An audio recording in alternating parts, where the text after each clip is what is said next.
Mo Hampton was an active intelligence officer in the military when she thought about switching to a career in tech. She knew there would be obstacles. I felt like I already was used to living in a world or a professional world where it was already more difficult for women and being a woman of color for us to break through those fields. Not only that, but I'm a mom and I was doing it later on in my career. I wasn't like a young Google startup person that came out. I felt like those kind of things might be biases on the other people that look at me and let me into their spaces and that I'm not traditional. Mo's non-traditional background in the military, it's an asset, and she's well aware. That experience has equipped her with the tools she needs to meet any challenge, including breaking into tech, which she hit with preparedness and perseverance. Maybe this is just me from my military background. I'm used to looking at the objective, looking at the possible things that can stop me from getting to the objective, and then looking at my best 3 courses of actions, my COAs. I get more into coding exercises, making a very in-depth portfolio. She completed coding bootcamp, got the necessary accreditation, and built up the skills to be a qualified front-end developer. Her hard work paid off. It landed her a few interviews. But I felt like I was maybe tested more during the interview process. But I knew of others that were in positions that were comparable to mine that were not tested. They were actually hired on the potential of they could grow, or they believed that they could learn these concepts. On base, Mo had been a managing officer of a team of 23. But when she landed her first job in tech, that's not what her colleagues saw. I don't know if you want to call it a microaggression, but it would be where I would come into a room or a meeting and they would automatically say, "Are you such and such's assistant?" I'm like, "No, I'm the software engineer." And they go, "Oh, well, good for you." And I didn't know how to take those kind of things. So it seems there are unfair assumptions made about what role you might hold. Yeah, I would say that. When I got into the position and I started to actually look at the hurdles and obstacles that I had to go through, I was like, wait, but why did I have different obstacles than that person who doesn't have as much experience as me? You know, I just didn't understand why it was more for me. And I tried not to put race and gender into play, but it's hard not to. It's hard not to see that. Mo was able to jumpstart her tech career despite not having a path clearly laid out for her. She didn't follow the traditional path of students coming from prestigious universities with elite computer science degrees. She had to carve her own path, or quote-unquote, pipeline. You've probably heard pipeline used figuratively before. In tech circles, pipeline is used to refer to the network that connects the workforce with hiring managers. The pipeline problem is what tech companies blame when they're asked why they've failed to hire qualified candidates from underrepresented backgrounds, like women or people with darker skin. Pipelines are an excuse. Tech companies are essentially telling us they're not responsible for their own lack of diversity, and it must be someone else's fault for not delivering qualified talent to their doorstep. This way of thinking fails to acknowledge the existing inequalities that divide our communities. Framing the issue as a pipeline problem is ineffective, and it's also harmful. Here's Mariah Driver. She's the head of diversity, equity, and inclusion at Webflow. You can't focus too much on, the pipeline problem, because again, that puts the onus on these underrepresented groups, not on your company. When I hear pipeline, it makes my skin crawl. It's really dehumanizing. It's a crude euphemism for human labor, and it reduces people's time, energy, and their potential to just a commodity. So let's talk about who's expected to be in this supposed pipeline. Who are we really talking about? What opportunities are actually available to different people?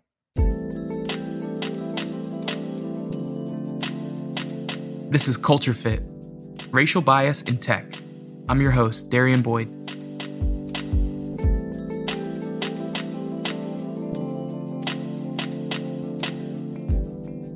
We'll start by looking at the numbers.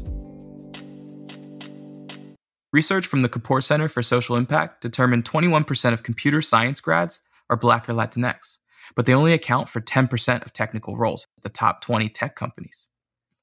Mariah Driver has seen just how this plays out.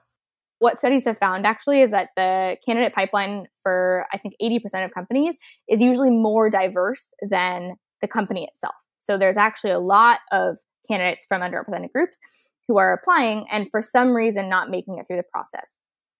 Someone's got to call a plumber. I think there's a clog at the end of the pipeline.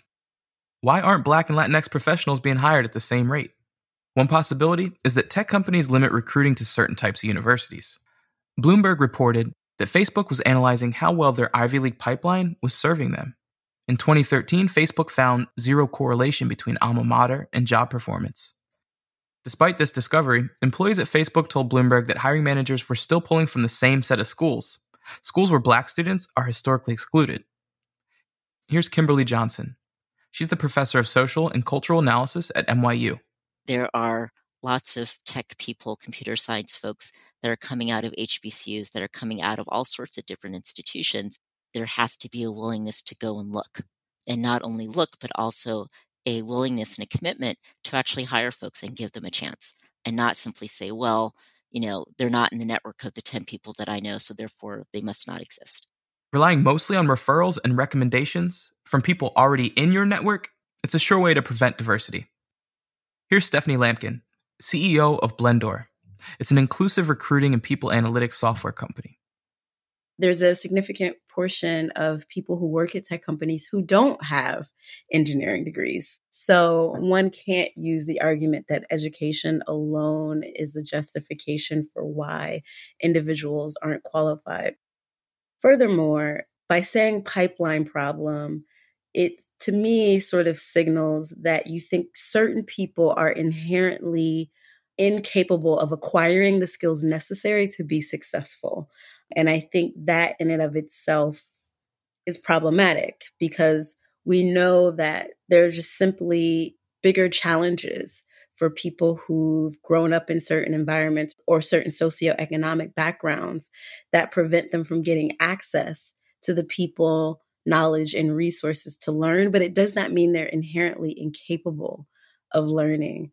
So I think the pipeline problem fallacy is problematic for many reasons. Leaning on referrals has shown to be problematic. It can create a monoculture. Can you talk about some of the other problems that you see companies experience before adapting a blend score system? Beyond referrals, a lot of the challenges stem from companies not tapping into broader talent pools and meeting people where they are. I've talked to some companies who don't even know what HBCUs are, which is historically Black colleges and universities, for those of you who may not know. There's also Hispanic serving institutions and several professional organizations like the National Society of Black Engineers and National Society of Hispanic Professional Engineers that have existed for upwards of 3 decades. The applicant tracking systems that are often relied upon to surface resumes, they in many cases rate resumes using historical rubrics of success.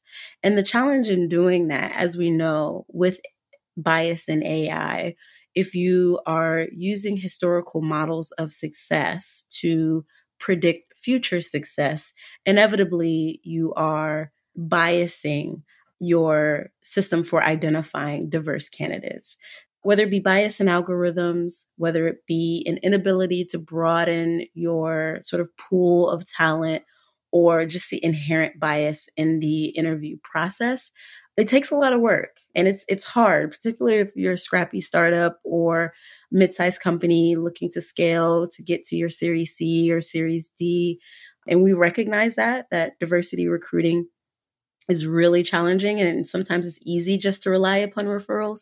But again, it really has to be viewed as something that is business critical, much like any other domain within the company. And I think until you sort of look at it through that lens, you'll be limited in your ability to really attract and identify talent that may not look like your existent workforce.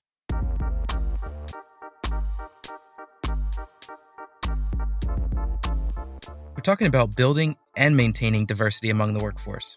There's really no finish line because it involves continual practice, right? Like trying new strategies that you've never tried before.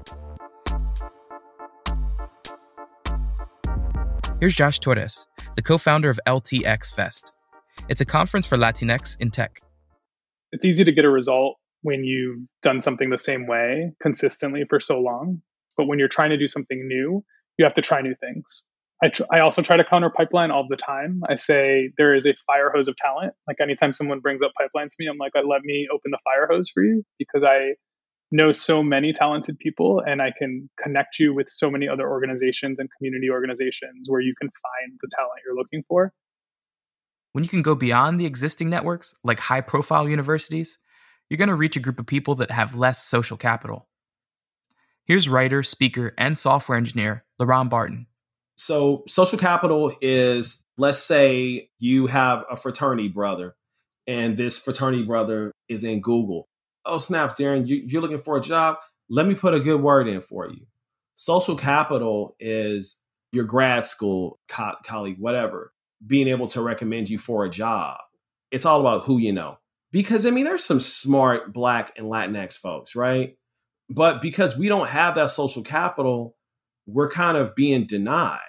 If you don't have social capital, it's going to be pretty difficult to get into the Silicon Valley door. But sometimes windows of opportunity do open up.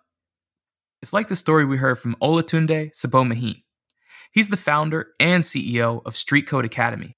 Street Code Academy empowers communities of color with tech and innovation skills. My son was offered a chance to work at a venture capital firm. The reason he was asked to work at a venture capital firm his high school year was because he went to a private school where he interacted with many people in the VC world. My son is African American, but was given that opportunity because he knew people. There are several other people my son's age who will be great assets to the VC firm, and they were not aware of those people because they did not know him. And so when I asked, would you take a look at some of these other students? And they did. They were thankful to find other people that were incredible. And that's a big barrier.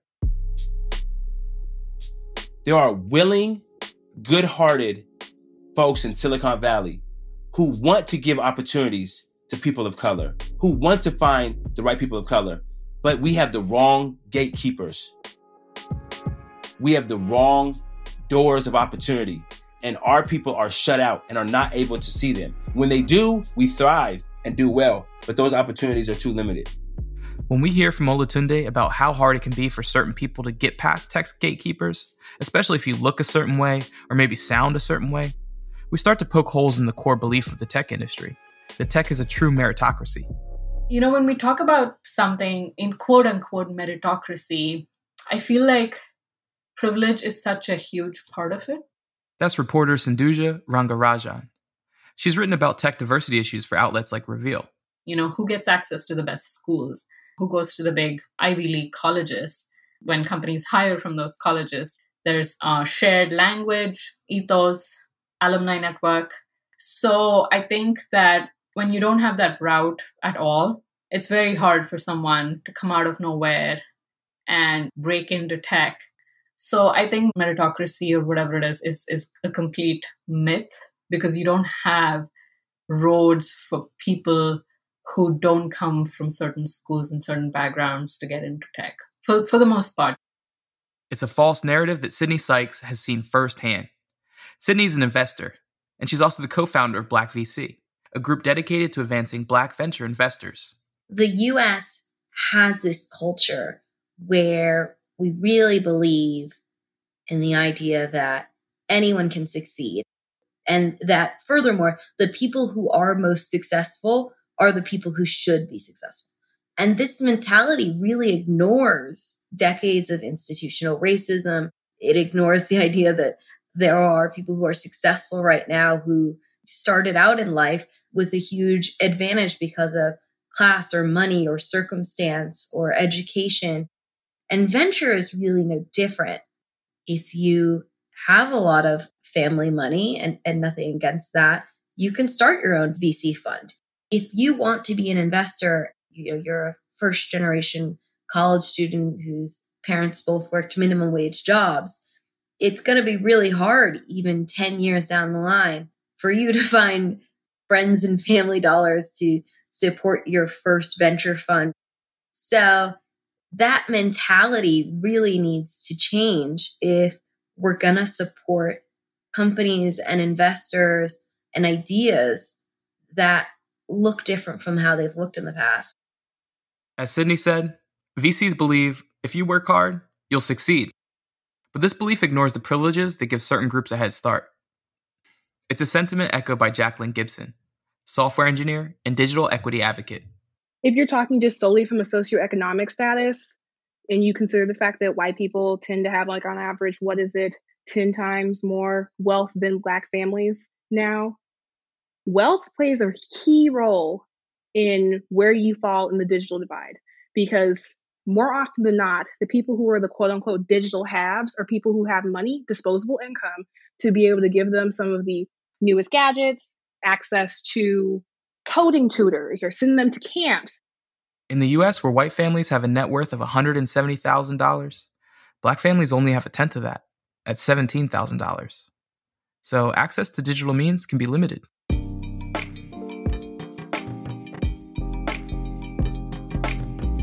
In the last episode of Culture Fit, we touched on the issue of housing. It's a major barrier to digital access and technological literacy. Even though we're seeing a rise in work-from-home policies during the pandemic, not every job can accommodate working from home. And where you can afford to live has a direct impact on the types of jobs available to you.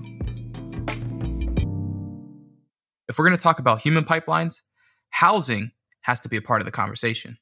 I think it's a pretty well-known thing, even for people who don't live in California, that we are experiencing a extreme housing crisis here. This is Catherine Bracey. She's the co-founder and executive director of Tech Equity Collaborative. It's a group that mobilizes tech workers for equitable change. A lot of people have blamed the rising inaffordability of housing on this influx of tech workers to California. They're moving here for a job and they've got to find a place to live, and they're getting paid a pretty decent salary. And so landlords see that and they increase rent to attract those workers. And that pushes people out who maybe can't afford to pay those rents. And a lot of those folks are in lower income or working class communities of color. Here in California, there have been continual attempts to build affordable housing. Even as recently as 2019, Governor Gavin Newsom signed bills into law that prevent communities from delaying housing construction. But those efforts go up against powerful lobbyists, like the California Apartment Association, who spend big money every year to ensure affordable housing remains scarce. The reason why it's so expensive to build housing is not because, materials are expensive or land is expensive. It's because we've made the process so difficult. And there's a vested interest for some people to not build housing, and they're very politically powerful. And so it's not just a money issue. We're not going to buy our way out of this. We really need land use reform, political reform. Without substantial political reform in the Bay Area, we're going to continue to see these communities pushed out. And that means we'll continue to limit who has access to Silicon Valley.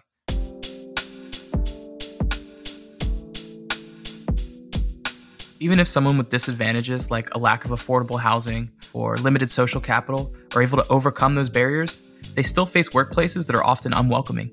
Here's what LaRon Barton said back in episode 1. It's one thing to hire people, you guys, but it's another thing to retain. Retention, that's the real key, and no one's addressing it. In the first episode of the series, we talked about the current state of the tech industry and why tech's monoculture is problematic.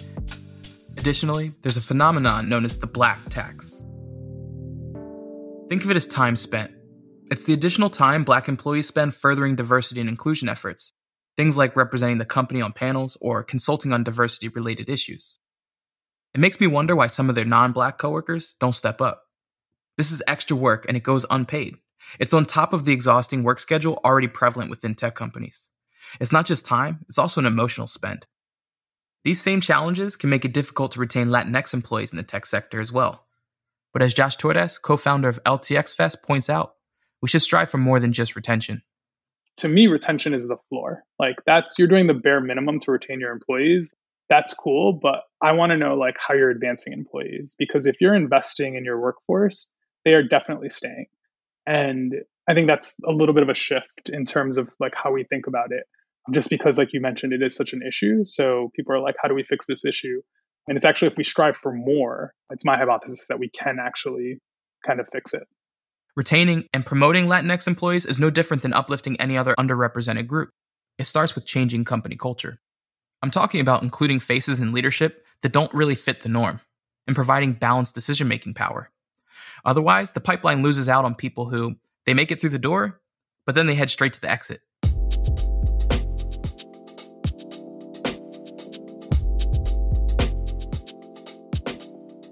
Now's a great time to reintroduce someone whose work uplifts talented communities that tech often overlooks. My heart hurts when I hear a pipeline problem. It speaks to an unwillingness to reframe how they see our community. That's Olatunde again, from Street Code Academy. His community, it's East Palo Alto. And if you check out Olatunde on LinkedIn, you might notice something unusual about his title. Your LinkedIn says your role is CEO, lead servant. What does lead servant mean? Thanks for that question. It was a reminder to myself that I didn't want to take the title CEO. It was a board member that asked me to take that title, given the structure of our organization. And I didn't want myself to forget that the top role that I have is to be a servant of the community. So it was a reminder to myself more than anything else that the greatest responsibility of a leader is to serve. That's the mark of honorable leadership. Tech prides itself on solving humans' most important problems. But really, how are tech entrepreneurs serving all humans equally? East Palo Alto is a city that, as its name implies, is just east of Palo Alto. But these two cities could not be more distinct. And you guessed it, the difference is about money. But Olatunde, he's tired of the tech industry speaking ill about his community. Oftentimes, our narratives lose the nuance and it loses the complexity and the reality. And so there are a lot of challenges in East Palo Alto. Most of them we're aware of. It's a community where the school district struggles to maintain the funding for basic K-8 education. It's been a community that has struggled with economic opportunity. The average family household income is less than $50,000. There are challenges. Those are real challenges. But that's not the only narrative. And the resiliency that's come out of that, the community that's built as a result of that, the generosity, those are real elements. We're talking about two separate worlds. The typical colleague you'll bump into in Silicon Valley, and then the rising youth fighting all odds in East Palo Alto, they couldn't be further apart. Yet they're literal neighbors, and there's a massive cultural blind spot. The industry hasn't yet figured out what to do with the talent. The cultural structures inside of companies oftentimes are culturally illiterate to our communities. They don't understand our perspective. There are some real skills and understanding and empathy that needs to happen inside of companies to fully bring our companies in and integrate with our communities. The welcoming spaces that have retained Black, Latinx, and Indigenous professionals provide not only genuine kindness, but also a clear path for growth. People want to thrive in their roles. There are a few tech gatekeepers making a positive impact. There's a senior executive inside of one of the top companies in here that has been really transformational. His name is Chris Cox. He's the chief product officer of Facebook. And he has been incredible to a number of our students in terms of bringing them into the fold and having those community members thrive inside of his company. And the reason is because Chris has built community inside of East Palo Alto. He plays in a reggae band. And that has allowed him to see people as friends, to see people as doing life together. And that community has allowed him to also now see, oh man, you have a talent in this, you have a skill in this. We have that need at Facebook, and now it's built community. Okay, so you're telling me I could go catch a reggae show starring the chief product officer at Facebook? All right, that sounds funny. Chris Cox, this corporate suit, slapping the bass. But really think about it. He found a way to bridge two worlds and build meaningful relationships. That's true community. When we take the time to build meaningful relationships, the rewards are often beyond measure. And it's not a bad way to address the leaky pipeline. Instead of falling back on corporate philanthropy, tech leaders can join hands in areas like East Palo Alto to create real systemic change. Here's Professor Kimberly Johnson. A variety of tech companies have sponsored tech programs for youth in East Palo Alto and other areas in the Silicon Valley area. And yet there is this kind of, well, that's not considered career training or a pipeline. It's kind of considered, I don't know, something else, social welfare. And so I think there's a real disconnect between what the stated aims of this philanthropy is doing versus what they're actually sort of owning in terms of actually hiring people who are literally in their backyard. How can organizations like Street Code increase opportunities for people that don't typically have access? Here's Olatunde. Our mission is to provide communities of color the mindset, the skills, and the network to be able to thrive in the area of technology. So there were several needs we were trying to address. The first need was that we had incredible amount of talent in East Palo Alto. This is a community of color that's rich in diversity. It's rich in dreams. It's rich in ambition. It's rich in creativity. It's rich in innovation. And there weren't the proper outlets for these types of abilities and talents. How do we reframe the talents of East Palo Alto?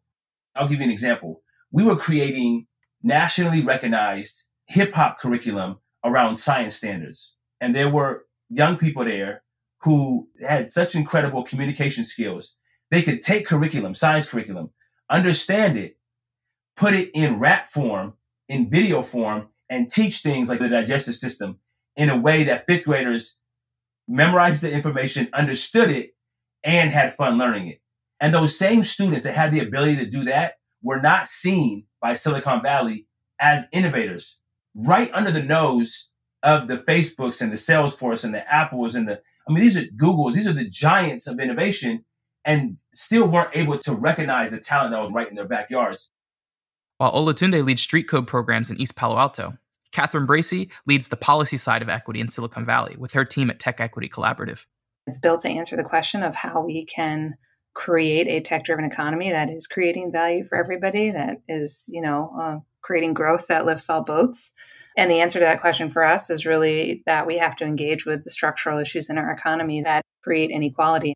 And we mobilize tech workers who are a relatively privileged set of people and have a lot of civic power to advocate for an inclusive growth policy agenda. We co-sponsored a bill last year in California that was signed into law in October, that became the widest expansion of tenant protections in American history.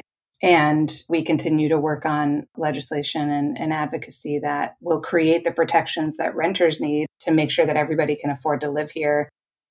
Olatunde, Catherine, and many of the other voices we've featured in this episode are doing monumental work to shift the paradigm of the pipeline.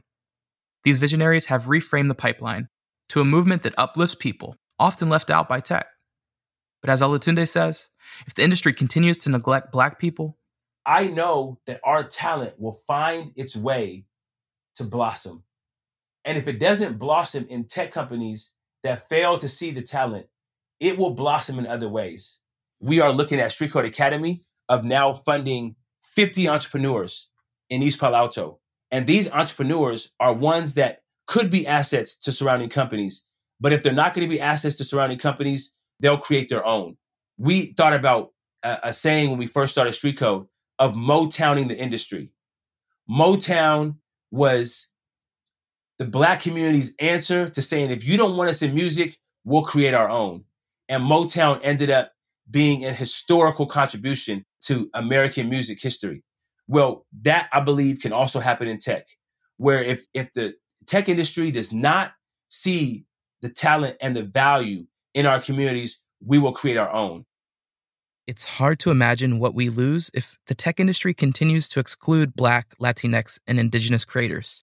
Correcting course will require that Silicon Valley abandons the pipeline fallacy and instead adopts a practice that continually evaluates why the industry looks the way it does. Only then will we start to see sustainable progress.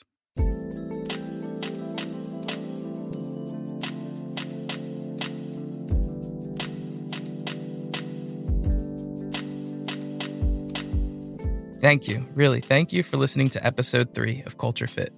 We'd also like to thank our guests who recorded the interviews for this episode. Mo Hampton, Mariah Driver, Stephanie Lampkin, Kimberly Johnson, Josh Torres, Laron Barton, Olatunde Sebomihin, Sindhuja Rangarajan, Sydney Sykes, Jacqueline Gibson, and Catherine Bracey. If you want to find links to the work of our guests, you can visit our website. It's all-turtles.com/podcast. If you could just take a moment, it'll mean the world to us if you share Culture Fit with your friends and colleagues, or someone that could really benefit to hear from these stories. When you recommend the show to other people, it allows the voices of our guests to reach a larger audience, and we really appreciate that. Thank you to Marie McCoy Thompson for producing, editing, and co-writing the show. Thanks to Jim Metzendorf for mixing, and thank you to Dorian Love for the amazing music. I'm Darian Boyd, and I'll catch you in episode 4, where we'll be talking about why technology is everything but neutral.